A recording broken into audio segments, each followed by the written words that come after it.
Bonjour à toutes, chères filles de Sarah, et bienvenue sous la tente de Sarah.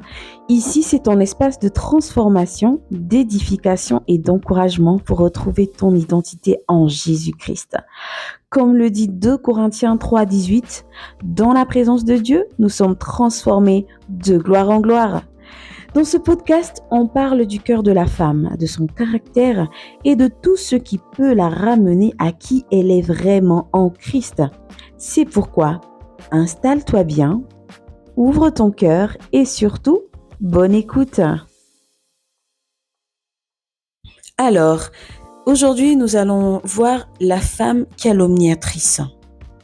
La calomnie a pris ses quartiers dans l'Église et c'est une honte. Aujourd'hui, c'est devenu monnaie courante. Les chrétiens aiment la calomnie comme on aime des friandises. N'oublions pas ce que dit la Bible à ce propos. Satan lui-même est présenté comme le calomniateur, l'accusateur de nos frères. La calomnie est un mal qui détruit de l'intérieur. Elle ronge les relations.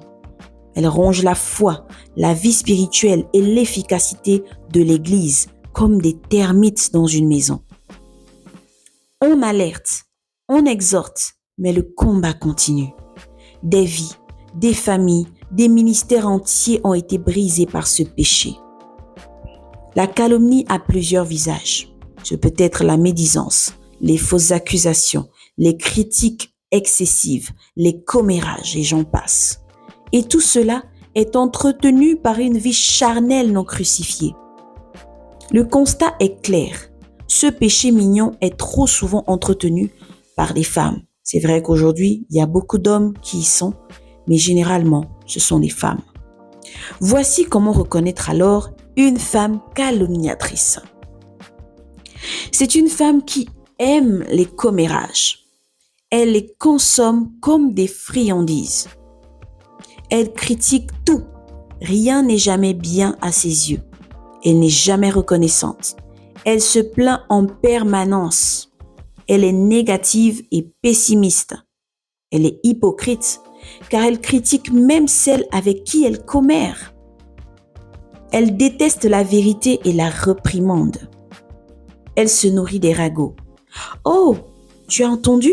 C'est quoi le kongosa du jour ?» Elle ne prie jamais pour les autres, mais elle veut qu'on prie pour elle. Elle ne se soucie pas des autres.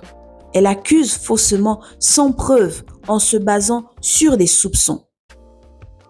Et elle propage des informations non vérifiées avec le « on m'a dit que ». Elle ne supporte pas le silence. Elle a peur de s'affronter elle-même. Elle est indiscrète car elle pose des questions gênantes pour critiquer. Par exemple, « Tu attends quoi pour te marier? Ton mari gagne combien? Et l'enfant, ça vient quand ?» Ma sœur, si tu te reconnais dans ces points, ne les minimise pas. Prie et décide de changer. Proverbe 23, verset 6. Ne mange pas le pain de celui dont le regard est malveillant et ne convoite pas ses friandises. Je t'invite à faire cette prière de délivrance. Seigneur, je me débarrasse aujourd'hui de cette langue trompeuse et calomniatrice, car la Bible dit que Satan est le calomniateur et je refuse de marcher dans ses œuvres. Apprends-moi, je te prie, à me taire, car celui qui parle trop ne manque pas de péché. Pardonne-moi pour toutes les paroles mauvaises et fausses que j'ai véhiculées par ma bouche.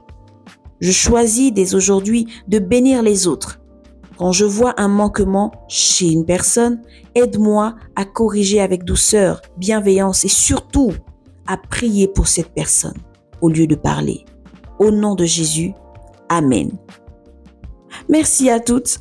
Je vous dis à très bientôt pour un autre podcast.